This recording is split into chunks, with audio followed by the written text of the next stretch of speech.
Good evening friends, Bengal solar academy YouTube চ্যানেলে আপনাদের সবাইকে স্বাগত জানাই। বন্ধুরা, সোলার সিস্টেম সম্পর্কে আমাদের মধ্যে থাকা কিছু ভুল ধারণা নিয়ে আজ আমি আপনাদের সঙ্গে আলোচনা করব। তাই আপনি যদি আপনার বাড়িতে, দোকানে কিংবা ব্যবসায়িক প্রতিষ্ঠানে সোলার সিস্টেম ইনস্টল করতে চান বা মনস্থির করে থাকেন, তাহলে আজকের ভিডিওটি আপনার জন্য খুবই গুরুত্বপূর্ণ।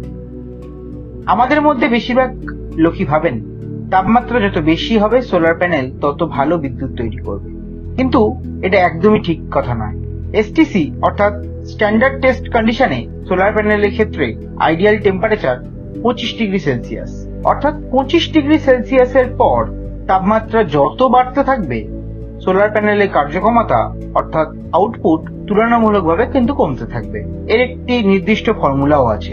আপনারা যদি এই বিষয়ে বিস্তারিত ভিডিও পেতে চান তাহলে অবশ্যই কমেন্টে এসটিসি লিখে জানাবেন। আমরা এই বিষয়ের বিস্তারিত ভিডিও আগামী পর্বে আপনাদের জন্য অবশ্যই নিয়ে আসবো।